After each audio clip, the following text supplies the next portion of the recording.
Today on Clear Your Clutter Inside and Out, we're talking about actions and consequences. Are you aware of what you're putting out and getting back in life?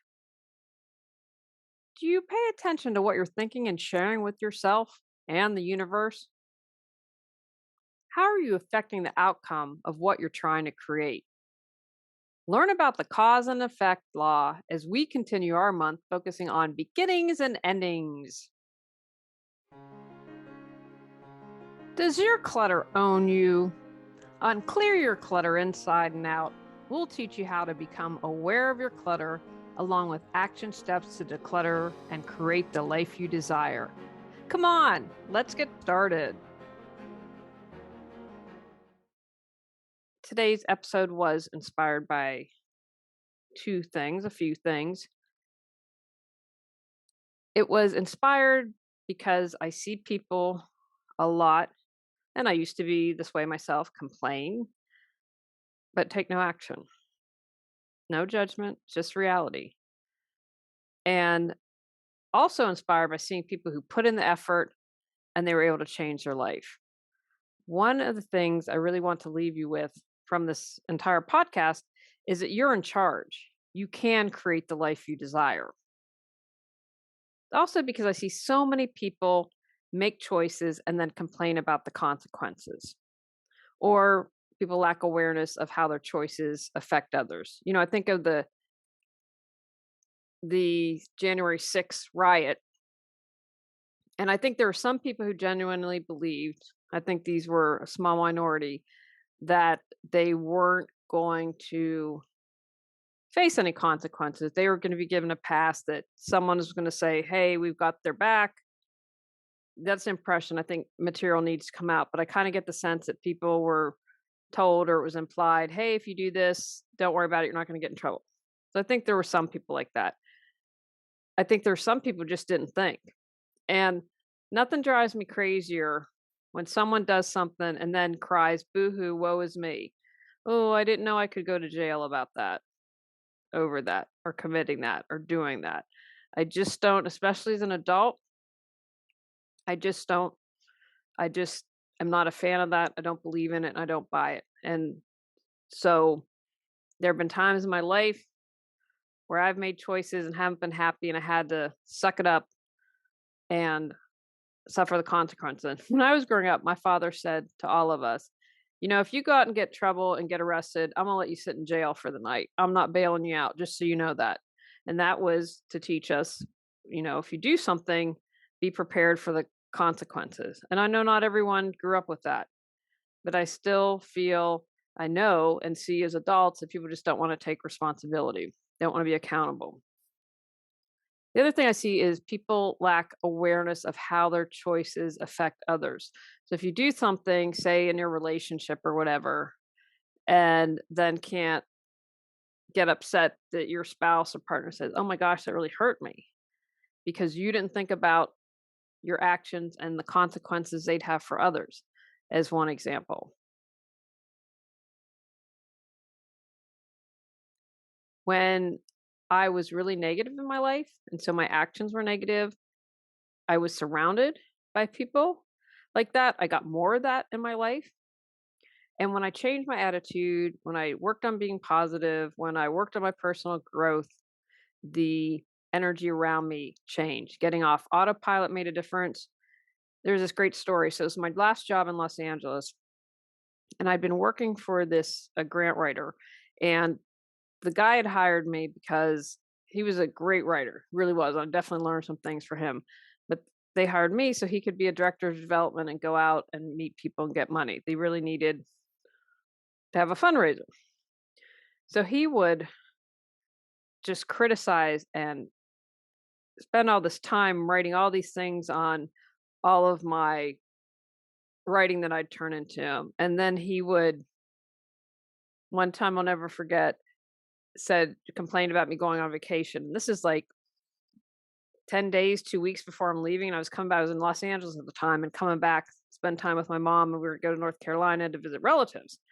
And I was like, whoa. So anyway, I had started my clear sight program and I really started to shift my attitude towards him. And what I did was I wouldn't let what he did bother me. And within a week of that, true story, and Connie can vouch for this, he announced that he was getting a new job. And I just kept working on myself, because what happens is, as you change, either people rise up to meet you or they go away. That's just how it works. And so that's why I'm such a big fan of personal growth and working on ourselves. And so that we attract what we desire. And we want to be around people that support us and lift us and all that good stuff. Now, I'm going to talk about the law of cause and effect, but that's not going to be the entire, it's just a part of it. One of the things that I'm not a fan of is the law of attraction gets all this stuff, and then people are made to feel bad if they haven't created the life they desire. Now, in my personal belief system, I feel like we choose certain lessons this lifetime. We have contracts, which I also believe you can blow up or release. We have karma. There are a bunch of other factors in this. So if you read The Secret and don't manifest a $5 million home, don't beat yourself up. And I'm not a fan of The Secret too, because for me, it puts so much emphasis on the material goods. There's so many other things to focus on in life. And I'm not saying live in poverty. I'm not saying that at all. But I think just seeing blips of The Secret, I never read it. It just turned me off that it was focused on being so materialistic. Can control our thoughts, our feelings, our emotional state. Not never to be in judgment, to be an observer. That's what I had to do, and step back, say, "Whoa, Julie, you're kind of negative there," and not realizing, okay, now I realize I'm a negative. I have that awareness. Now, what action can I take? Now, our actions do have consequences. And as a little caveat here, I did a previous podcast on injustice, because it can be incredibly frustrating when you see people who do wrong actions, bad actions, put those in quotes, wrong, bad actions. Because again, I feel there's so many moving things that play into that. Like, can we see what is a bigger spiritual picture? I was walking with a friend yesterday and we were like, oh, the state of the world. And then we were stepping back and saying, but it's unraveling as it should. Maybe we have to lose everything to build again. And everything is from that higher, more spiritual perspective. So today I want to talk about you and your actions having consequences. You can listen to that podcast episode on injustice that I just mentioned, because sometimes people have consequences, or I'm sorry, have actions, and they don't have any consequences. That can be incredibly frustrating. So today we're just going to be talking about you. We're going to concentrate on you today, which in general I'd say is always good. If we spend our time worrying about others, complaining about others, that takes the focus outside of ourselves. It serves as a distraction. Well, I can complain and about all these people over here, and then not take any responsibility, not change my life. So today, let's focus on that. So I'll talk a little bit about the law of cause and effect. And it's, for me, kind of parallel with actions have consequences. So the law of cause and effect says every effect has a specific and predictable cause. Every cause or action has a specific and predictable effect. Our life is an effect that is a result of a specific cause. Now, according to this, success is not built upon chance or luck. It's not determined outside of you. It is created within you. Now, again, as one example, if we're looking purely at monetary success, there are these things that definitely come into play. If you come from a really wealthy family, I was just reading about Jennifer Gates is getting married this weekend, and her parents brought her, because I remember Gates and pledging that they weren't going to leave all their fortune to their kids, and they wanted to leave a lot to philanthropy. When she graduated from college, they brought her a $14 million horse farm. That's where she's getting married this weekend. And I will be checking out the pictures, because I heard they're going to spend a couple million, and I'm always curious if you'd spend that much on a wedding, what it would look like. And they also bought her a $5 million condo in New York because she's going to med school. Now, I'm not faulting her parents. I think that's incredibly generous. and she's successful. And from what I've read, I mean, she's med school and equestrian. Like, I get the impression she works hard, not knowing her. But my point is, if you're given a $14 million horse farm, if you're given a $5 million condo, you have to, you're way ahead of other people. There are different factors in life that are going to allow other people to automatically be quote unquote ahead. So I still believe that you determine everything, but I'm also realistic. So just as a caveat to not get down on yourself. And I know I've talked before, you needed to define success as to what success means to you. So thoughts are important, but I want to widen that a little bit, right? Because our actions and their consequences, thoughts create reality. That's where it starts. The thought is the thing kind of at the beginning, the very seed that happens. But other things that are going to affect our actions and consequences, decisions. In every moment, you have a choice to make a decision. Talking yesterday with my friend about how we feel if at risk kids are mentored early, that a mentor can really change the course and the direction of our lives. She was talking about someone she knew, and the young man was 16, had been in and out of homes his entire life, never had that stability. And, her concern was he'd either end up in jail or dead. There wasn't that mentor to intervene. And I think at some point, I think you can always change. I believe there's always hope. And I encourage people never to give up hope. And realistically, we don't have enough mental health services, at least here in the US, and I'm sure around the world. So we always can't get what we need. So, had a mentor came in early, I believe in any child's life, they can really positively change the direction. And the child has to want to change, wants to follow, want to be open to advice. So, our decisions, our habits, what are your daily habits doing? What are they creating? Your beliefs, your values, your emotion. It's not just thinking and it's feeling. One thing I do when I'm trying to create something is, oh, can I get into that feeling? How would it feel to see my book on the shelf at a bookstore? Oh man, that'd feel fantastic. Our behaviors, our mental energy, our mental state, our mental thought, all of these play into our action. So I want you to think about that. What are you creating? What are you doing? And all of those. So stew on that for a little bit because all of those are contributing to the actions that you're taking and will eventually have consequences. The law of cause and effect also says that everything happens for reasons, whether good or bad. What you're attracting in your life is a direct result of the causes you brought forth into existence. I would also say where the attention goes, energy flows. And again, I take a bigger perspective of creating contacts before we come to life on earth. I also believe you can change those. I don't believe anything's static. I believe that we have free will and free choice. But really, we create everything. I've mentioned about 2018 being the toughest year of my life, and some things have happened recently. And coming back to West Virginia, I kind of feel like I made a deal. Okay, I'm going to grow up here, let me go, then I will come back and take care of people. That's just my sense. I never had any awareness of this prior to that.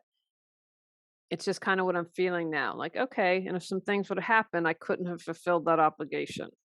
And it makes me feel a little better of things not turning out as I had hoped. Your life conditions create effects. Your reactions to events and people determine how you feel and behave. So, again, I just don't want to get caught up in the actions have consequences, but looking at the actions and the nitty grittiness of it, not just your actions, but your reactions, because that's playing a part of how you feel and behave, and how you feel and behave and you think that ultimately leads to actions and their consequences. How are you reacting to events? people and circumstances in everyday life. That is creating how you feel and think on a daily basis.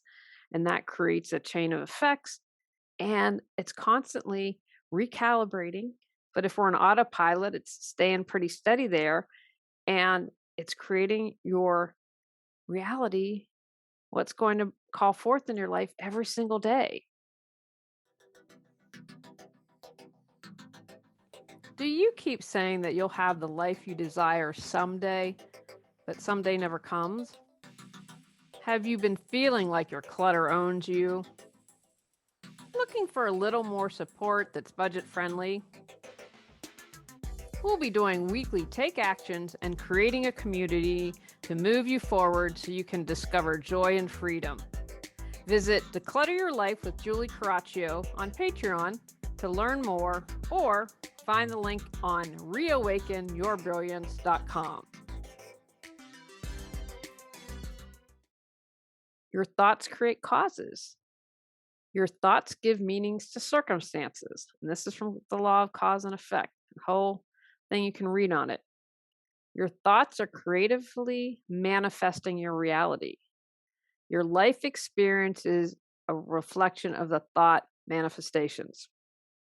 So let's use the example of you're single and you really want to be in a relationship. If you believe that you make these blanket statements that all men are bad, women are bad, all people are bad, then you have a really negative attitude, very negative perception. So you're probably going to attract people in your life to date that fulfill that for you, that say to you, okay, yeah, I'm going to prove you right because this is what you think. This is what you've created all the time.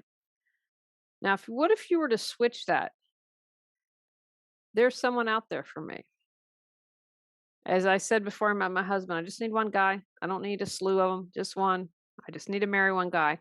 But you start to work on healing yourself. Well, what part did I play in this relationship? What did I have to do? So you work a little bit on healing, work a little bit on adjusting your attitude and saying, you know what, there are good people out there. And you think about your friends that are in really good relationships. You think about the spouse or the partner. Say, oh, they're such a good person. My friend is really, it's great that they're in their life. Oh, that's a good example. And then you create this list of all the good partners and spouses you know. And you're working on healing yourself. So working on all this stuff at the same time. I'm betting, and the law of cause and effect would say that you're going to start to have a different reality. You're going to attract different people in your life.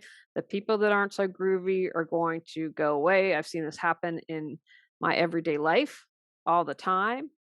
And so by doing those switches, and for example, you would also do things differently. If you had this attitude like, wow, people are really kind, instead of saying in the past, if someone really great ask you out and you'd be suspicious or what's wrong with them. I had a friend that his thought always immediately when he met with someone was, there's always one thing that'll blow up a relationship. So he's expecting that one thing that would make a relationship not work come to pass. And as I knew him, it happened a couple times. So then you think, oh, this person's really nice. So instead of being defensive or what's wrong or going down that path, you think, wow, this person's really, oh, I'm really excited. Can you see how that action has a different consequence? Our individual thoughts are the causes we create in our reality. These causes these causes create effects which we experience in our lives as manifested life circumstances. So remember that everything that you're experiencing in your life, you created. Our thoughts give meaning to our experience of reality, which is why we have different perspectives. Mentioned a moment ago, if you have this perspective that someone's always going to hurt you, then that's going to create your reality. And someone who has a different perspective is going to be creating a different reality. As I've mentioned before, our thoughts, our emotions, our actions, our processes, our feelings, we are in control of that. We can control our thoughts. And I just recorded for I'm doing a mental health conference, and I just recorded my little piece for that.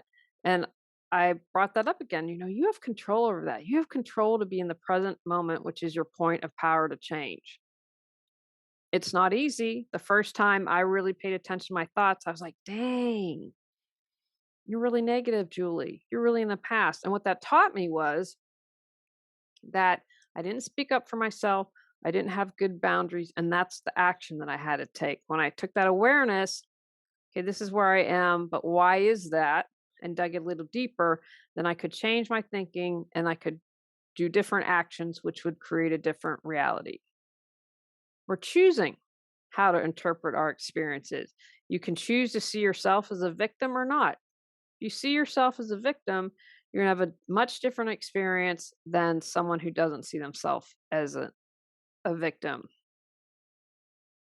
You can be consciously aware of your emotions as well as unconsciously.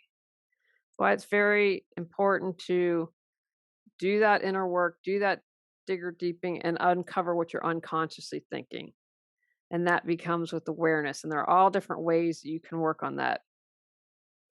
And so, what we believe in the world is going to dictate our behavior. If you thought, for example, that the election was stolen, then you were going to say, of course, I'm going to storm. Not of course. Then it makes sense for me that I'm going to storm the Capitol on January 6th because that is what is in your belief system. Now, not other people might have thought that and obviously didn't go and do the same thing. You can see if that's your belief system, that that's going to dictate your actions. And so someone else might have thought the same thing, but also thought, you know what? I don't think that's a very good idea to do that. It doesn't sound too legal to me, and I can't rely on a politician to get me out of it. So I'm going to choose and I'm going to behave differently. Because we control our thoughts create the causes and the effect, the actions and the consequences. Again, I've mentioned that I believe in free choice. And so we're choosing these. Like if you're on autopilot, you're choosing, and even doing nothing is a choice. Some people say, I don't have a choice. And I don't believe that. I believe you always have a choice because you can begin to change your thoughts, change your feelings, change your emotions, change your behavior to have the outcome that you desire.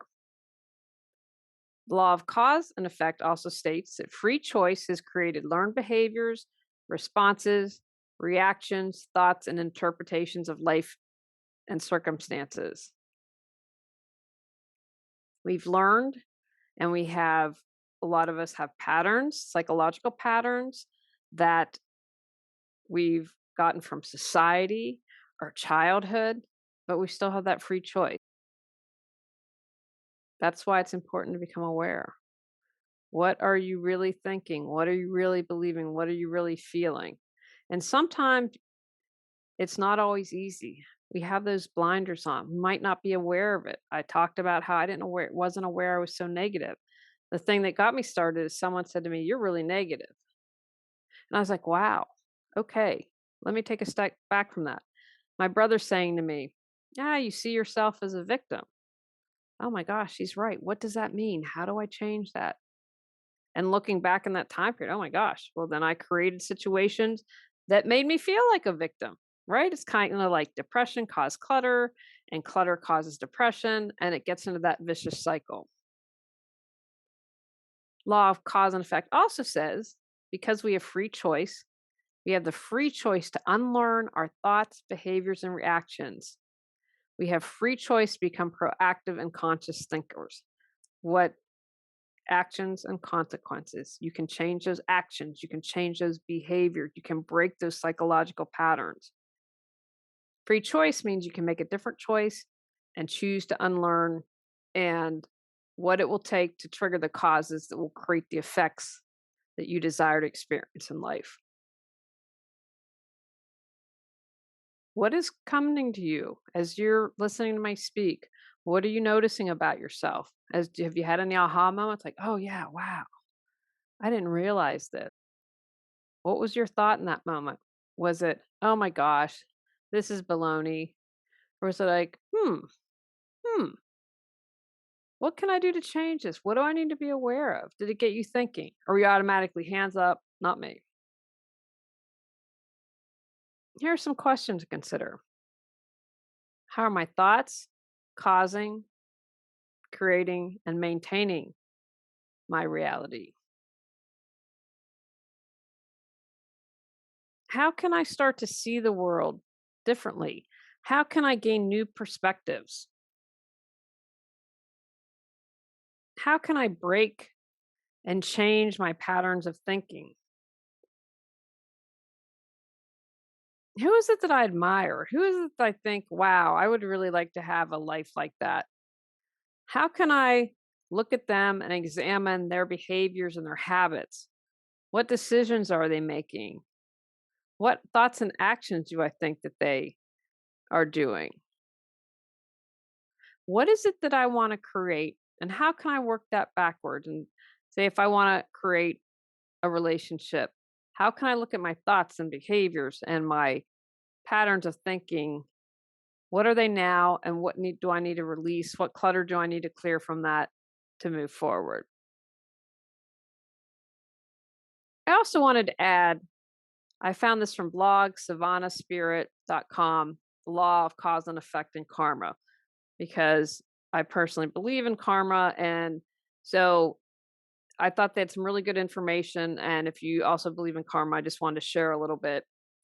Karma in Buddhism is motivation and what is motivated.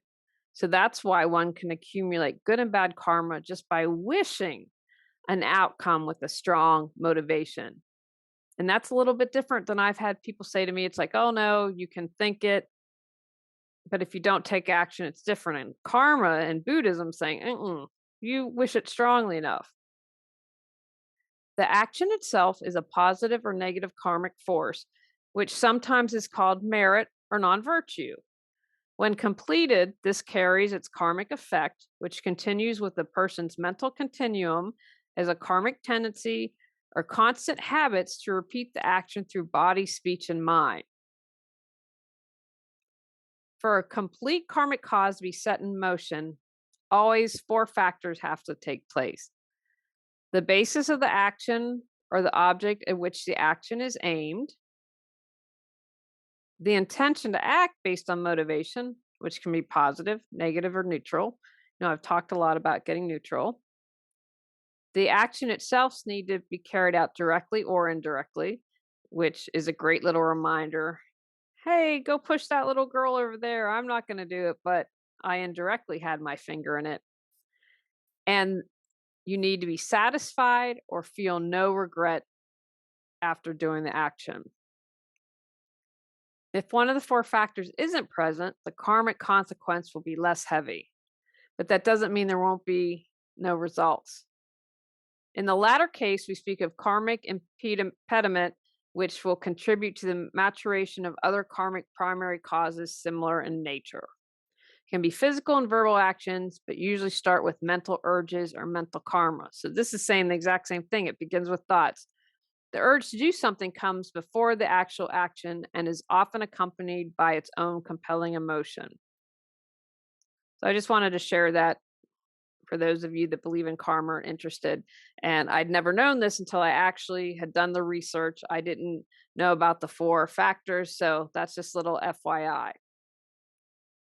Moving forward, when you're making a choice and you're in the present moment, get out of autopilot, ask yourself, what are the consequences?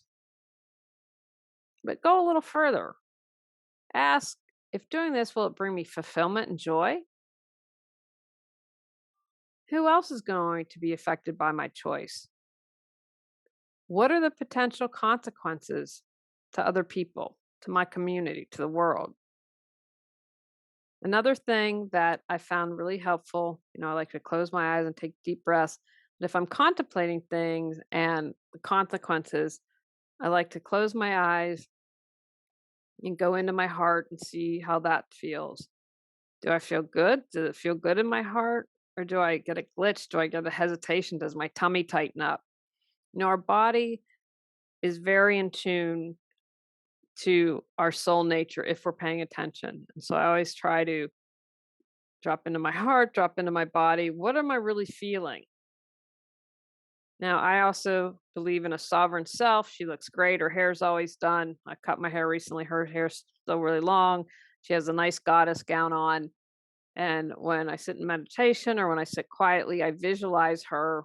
It's just me and my higher self, my sovereign self. I visualize her and have a dialogue with her. What wisdom can you share with me? I work on talking with her and not my ego, right? Because my ego's got a whole different agenda going on.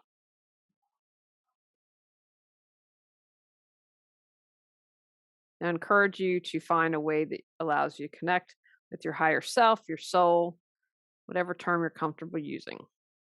And be aware of when it's your soul speaking and not your ego, because they'll have very different responses. Take actions from today's podcast.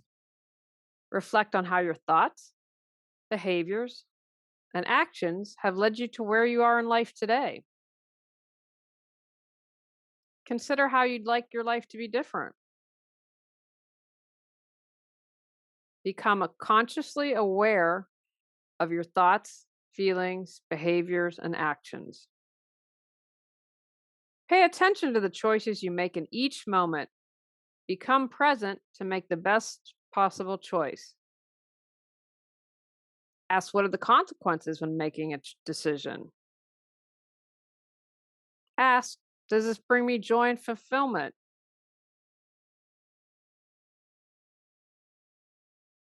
Contemplate how your actions will affect others.